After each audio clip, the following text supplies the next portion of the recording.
Hello and welcome to New Jersey Politics with Laura Jones. I am Laura Jones and we're so glad to have you here. Coming up today, we're going to be talking about inflation. Well, gas is going down and some retailers have an excess of inventory, so are consumers about to catch a break? We're going to talk about that with Bill Glasgow of the Volcker Alliance. He's an expert in the finance industry and will explain how inflation impacts those living and working here in New Jersey. First up, though, we're going to take a look at where we stand financially here in New Jersey with Michael Ashton. He's also known as the inflation guy. So let's get to it. Joining us now is Michael Ashton. He is the managing principal at Enduring Investments and also the host of the Inflation Guy podcast. Michael, thank you so much for coming on today. It's good to see you. Well, thank you for having me. All right, well, let's just talk about inflation. Like, people throw that word around, inflation, yeah. What's it mean? What is your overall assessment of where we are today with inflation? Because everybody knows, they don't have as much money to spend and everything costs a lot more. Yeah, that's you just described inflation pretty well right there. Maybe you should do the podcast. Is that simple? Is that simple? Well, it seems more complex, though. Well, it is more complex. So inflation generally is we think of it as a rise in the price of stuff, right? And stuff includes things like housing. It doesn't include things like taxes and other stuff that we don't like when we tend to think about it, inflation. Where we are right now is that, inflation has been rising now for quite some time, and it has probably peaked. That's the good news. The bad news is that once inflation goes back down, it's not going to, well, I guess there's two pieces of bad news. One is that inflation going back down doesn't mean prices go back down. People kind of mistake one for the other. And the other is that when inflation goes down, so the rate of increase of prices is going to slow. It's not going to slow as much as it had been for the last quarter century of, prices going up 2% a year. That's not going to happen. How is that going to, or especially like this time of year, what's the reality? I've heard people are spending more, but are they buying less with more? Like, I'll see on TikTok, the amount of Powerade that you used to be able to buy and now that you can buy, and like the bottles are a little bit smaller and the consumer doesn't always see that. So, what's the reality of what people are seeing, especially with the holiday season, the season of giving and purchasing a lot? That's exactly right. So in general, people have more money. If you look at national income, it's quite a bit higher than it was prior to the pandemic. But in terms of the real amount, the amount of stuff that you can buy compared to what you could buy prior to the pandemic, in many cases, it's lower. And that's what you're seeing. Now, we tend to separate those things, right? We tend to think, well, I'm getting paid 8% more this year. That's because I'm great. But I have to pay 9% more. That's because inflation sucks. And those are both true, but they're actually connected. But you obviously want to look at how much stuff you can buy. And the reality is that goes up, the price goes up before your wage goes up. And so we're always a little bit behind in inflationary times. There's really nothing the consumer can do. Do you have advice for people how they can, hang on to more of their money?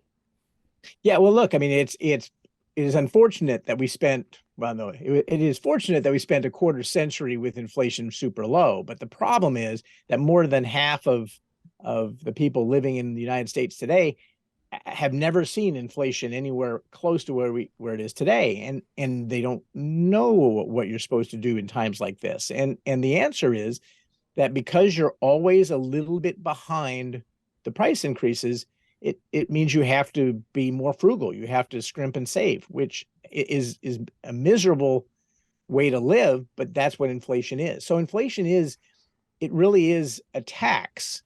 And so think about, well, what would you do if your taxes suddenly went up, 10%? I mean, there's nothing you can do to protect yourself against your taxes going up 10%. You just would have to spend less on other stuff. And that's unfortunately the result. I remember in the early 80s, my dad got transferred down to Florida. He worked for the railroad. And the week that we had 1 week when we had to buy a house, or that they were giving him to look and buy for a house, the interest rates went up to like 23%. And there was nothing in the world that they could do. until it came back down. And then I think they refinanced many years later. But is that the time that you're talking about in the early 80s when we really saw inflation going up? Yeah, that's right. The last time we had inflation this high was like in 1982. Yeah. Yeah. So literally half of all of Americans have been born since then. Oh, let's talk about that. Half of all Americans have been born since. Oh, I don't want to think about that. yeah, wait, we won't think about that. Well, what can state leaders do, those in the legislature, do to address this and help those living here in New Jersey? Well, look, I mean, it's difficult, but because inflation is a tax, and tax receipts tend to go up with inflation, right? Because we tax incomes. Um, if state leaders want to help, they can cut taxes. They can cut the explicit taxes because we're having the implicit tax of inflation that's hurting us. And so, that's one thing they can sort of directly do is, if you're going to take it with one hand, then give it back with the other hand. Yeah. Yeah. All right. So based on history, there's not necessarily a crystal ball you can look into, but you said you think it's peaked, that we're as high as it can be. But how long could it stay at this level? Is there any way to tell? If you look at economists on Wall Street and the blue chip consensus forecast, they all say that inflation is going to crash down to 2% by the end of 2023. It's not going to happen. There are too many things having too much momentum. And one of the things which has momentum is people are now starting to get wage increases, and that tends to give momentum to the process. So how long can it stay at 7 or 8%? It's hard without central banks making persistent mistakes to have inflation stay that high, but it can stay in the 4 and 5% range for a while, and I think it's going to. Oh, wow. Okay. Yeah. And you said as it, drops, the price of what we're buying on a regular basis, that probably isn't going to go back down. Right. And why is that? Like gasoline goes up and down. Why don't the cost of other goods and services track that way as well? So gasoline is sort of a special case. It's one of the few things that we buy in sort of the raw form, right? So when the gas station is buying on international markets, they're buying something that's pretty much what we end up buying from them.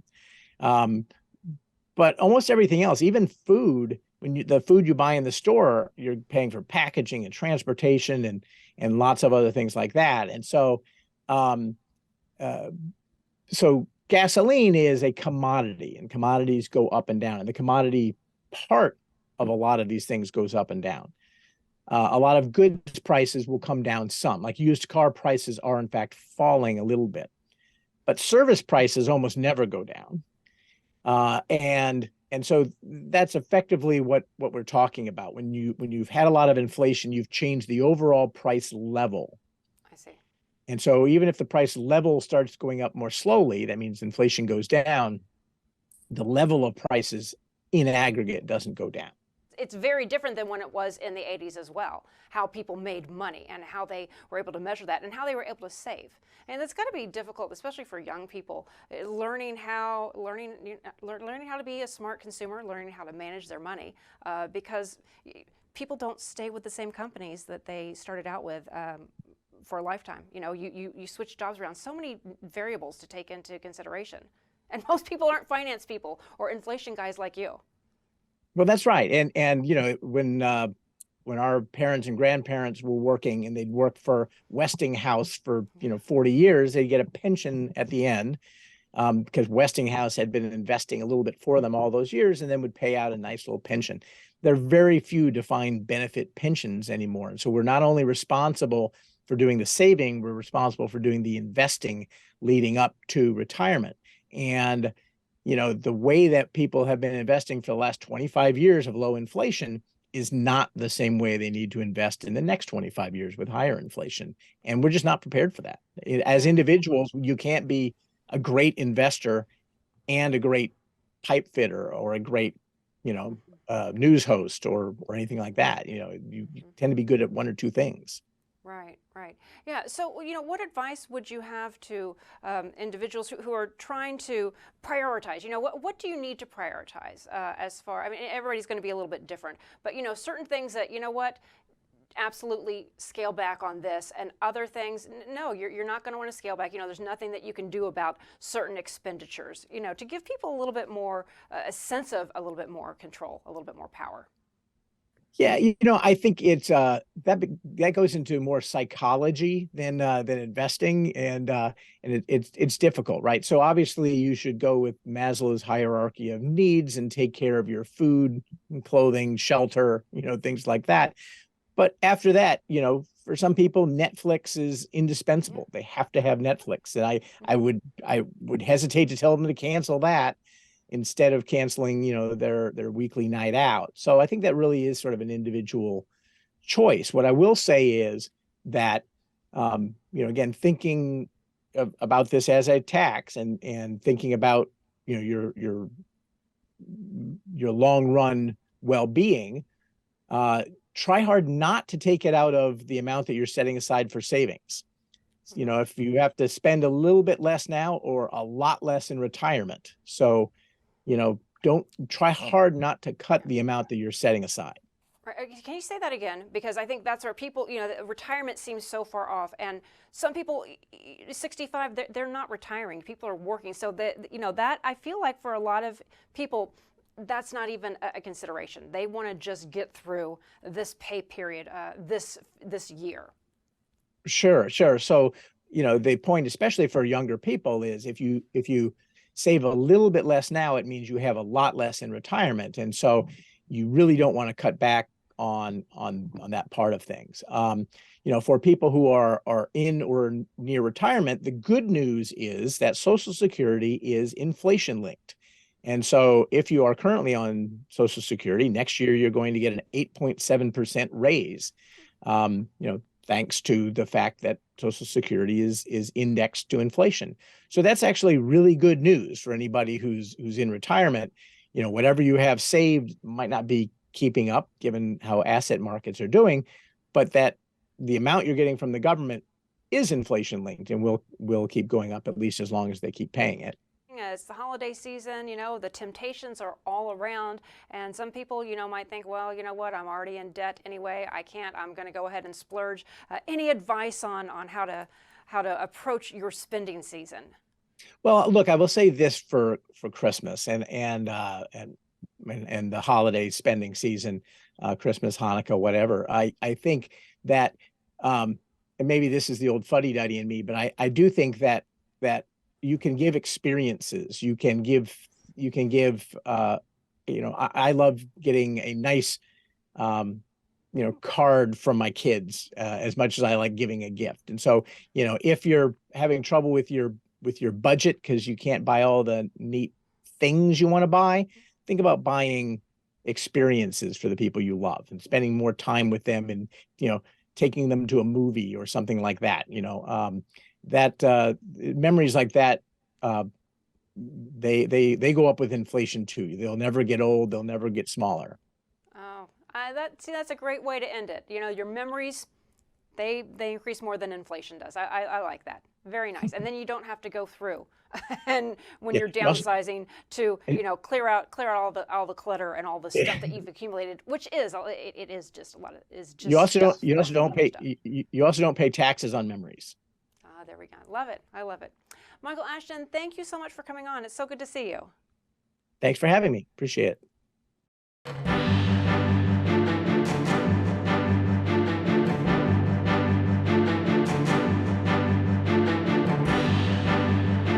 Joining us now is Bill Glaskell of the Volcker Alliance, a nonprofit aimed at supporting those in the public sector. Bill, it's so good to see you. Likewise. Thanks for having me on. Well, it's the season for spending, so I'm curious as to how inflation has been taking a bite out of shoppers, and are we going to be hearing any good news for those shopping and buying this season? Well, inflation is like the lava flowing out of Mauna Loa in Hawaii. It's very slow. It creeps up on you, and then it takes forever to cool down. So inflation is still pretty hot. It's been cooling a bit, but I don't think we're going to see much really good news maybe until the end of 2024. Really? If inflation is going from 8% or 9% to 5%, that's still inflation. Have we peaked or plateaued, so to speak? Well, we don't know that yet. And honestly, why are we having inflation now? And let's also talk about what this means to the state and to taxpayers as well as shoppers. Why are we having inflation now? Number one, we had a lot of dislocation during COVID, and that's not all. That hasn't been all ironed out yet. Everybody talks about supply chains. You're trying to get a new refrigerator. Good luck. Or you're trying to get your house remodeled. There's a global grain shortage because Ukraine is a big grain exporter. It's a global market. So maybe we have plenty of wheat and corn in America, but globally we don't. So grain goes into every food you can imagine, from candy bars Right. to bread, you name it. So grain is in short supply, so food is expensive. Gasoline and diesel fuel, very volatile. They go up and down. I can't tell you where it's going to be in 3 weeks, but what I can tell you is that it feeds into the whole chain of consumer prices. All those trucks and trains that deliver your food and your clothing, they run on more expensive fuel. And then we have a really strong labor market. Usually when the Fed starts to cool the economy, unemployment starts to pop up. We're seeing layoffs in the tech sector. We're seeing layoffs in media, but the unemployment rate is very, very low. It's in the threes. It's where it was before COVID. There's a lot of older workers who haven't come back to the workforce. Some women who haven't come back to the workforce because of childcare. But for the most part, this is still a very strong job market, and that is pushing up wages. We as consumers, what can we really do? Certain things are out of our hands, but there's, I'm sure, some steps that we can take to better protect ourselves and to be as prepared as we can be. Are there? Well, sure, and I think you see it when you go to the store. You may not, the classic substitution is instead of steak, you buy chicken, or you'll buy a less expensive cut of meat, or you'll buy less of it. For people who are really living on the edge, this is very tough because maybe they can't substitute so easily. You may put off that purchase of a car. Cars are lasting a long time now. You don't need a car every 3 years. Cars last about 13, 15 years. I'm one of those people who never gives up the car until it's falling apart. Yeah. Are there certain things that you should put off if you can? Some people, they don't have the luxury. They may have to move. They have to find work. They don't have the option, like you said, even to cut back. They already are on a very minimal grocery budget to begin with. But are there certain things that if you can, you should wait it out? Well, I think you should, from a personal point of view. I used to cover personal standpoint in various media. Number one is focus on savings, if you can, and having a cushion. So that may mean putting off a big vacation. Maybe it's a staycation. There's a lot of things to do in the New Jersey, New York, Pennsylvania metropolitan area to keep you busy. Maybe instead of a house at the beach for 3 weeks, it'll be 2 weeks or 1 week. But having a cushion is very important, especially if we're going to have a recession. Everybody should focus on savings anyway, just in their jobs, in their life. But that's one of the big tools. Yeah, there are certain phases of life where you try to save, you try to be prepared, but sometimes, the best laid plans, like I'm, for instance, in the stage of life where I have children going off to college. I can't put off those costs, and I'm certainly, education is something that, I want to do my best to provide for my children the best that I can, no matter the cost. But higher education, it is extraordinarily expensive. Sure. How do you navigate those types of roadblocks or hurdles that you have to get through? Because that's just at the stage of life you are at. One of our great American issues is the cost of higher education, and the amount of debt that kids and parents have taken on. President Biden would like to relieve some of those debts. We'll see what the Supreme Court says down the road. It's the classic example.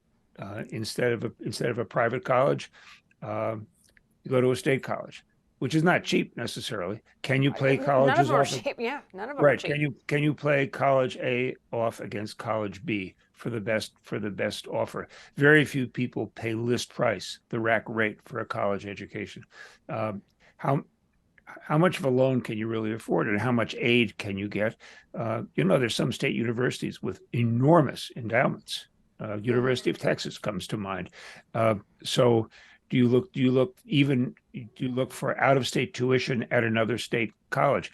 University of Maine for a while was putting up billboards by the New Jersey Turnpike saying, come to Maine, it's cheaper than Rutgers. Right. Well, I mean, that's an interesting point you bring up, because New Jersey is one of the most expensive states to live in. We have New Jersey Business Industry came out with a study. You don't really need a study to know that, business owners are saying our issue is affordability. If our people can't afford to live here, we're not going to be able to build our businesses, build our workforce. And those business owners are often having to leave the state as well. So is there anything that the state can do to help ease the effects that all of this is having on the people who live here? I think there's two things going on at the state level. One is right now across the country, state and local budgets are full of cash. And that's partly because Congress put $5 trillion into the economy. It's 30% of the economy got poured in all at once when COVID hit. Some of that went directly to governments. Some of it went to people like you and me, or you anyway. Yeah, right. Some of it went to individuals and companies and ended up back in the government in the form of taxes. So right now, New Jersey has done some things to ease the cost. The governor has expanded the property tax rebate program. I just renewed my driver's license and found out that for the time being, license renewals are free, courtesy of Phil Murphy. So that's good. There are some other things that may come back to haunt us as the economy slows down. Right now, state workers, unionized workers have contracts that are providing for 2% increases, maybe 3% in some cases. I'm not including police. That's very complicated. So I'm not sure that the labor unions are going to be happy with 2% increases. They're going to want more. The state workers already got the state to pick up the bulk of the increase in healthcare costs, health insurance costs. So the state can help out, but the state's also going to be under some pressure. Yeah. Now, earlier you were mentioning that unemployment numbers are down. It is now a good time, if you are out of work, to try and enter into the workforce. And, if you need extra money, or if you need to supplement, or just have decided, I need to get back in. Is now a good time? Sure. There's a lot of employers, government and private, that are desperate for workers. They were desperate for workers before COVID, and they're still desperate. Patterson is offering, I think, $7,000 signing bonuses, maybe $7,500. It's around $7,000 for new teachers. Newark is offering $4,000 signing bonuses. So if you're a teacher, people are looking for you. The tech jobs are a little bit problematic right now, but there are a lot of industrial jobs and transportation jobs. New Jersey's minimum wage is almost double the minimum wage in Pennsylvania right now. So people are paying up to get workers. So sure, go look. Okay. All right. Well, and then from the consumer standpoint, we're finished with the holiday season, moving into a new year. What should consumers be doing as they're looking at their own fiscal situation? What do they need to do? And what should they be thinking about that they may not be right now? I can't tell you what's going to happen with the price of gasoline, heating oil, natural gas. Those go up and down. I think that you should prepare for the worst and hope for the best. Maybe inflation won't be hitting 8 or 9%. The Fed has been raising interest rates to try and squeeze liquidity out of the economy, squeeze buying power out. That's kind of one of those necessary things. But as you look down the road, be prepared for things to continue to go up in price, and adjust your sights accordingly, and work on those savings plans. You just have to play the long game and wait and be patient, I guess. Is that final thoughts here on how to weather this storm right now? Because we haven't seen prices and increases like this since, the early 80s. That's true. This is unprecedented. Whether it was caused by COVID, whether it was caused by the Fed being too generous after the last recession, it sort of doesn't matter at this point. What matters is that you prepare yourself for some more inflation, a possible recession. Right now jobs are plentiful. In 6 or 9 months, maybe things will change. So that's another reason to have a cushion in your household finances. Will Glasgow, we thank you so much for taking the time to come in. Good to see you. Likewise. And that will do it for today. I'm Laura Jones. Thank you so much for watching New Jersey Politics. We look forward to seeing you back here next time.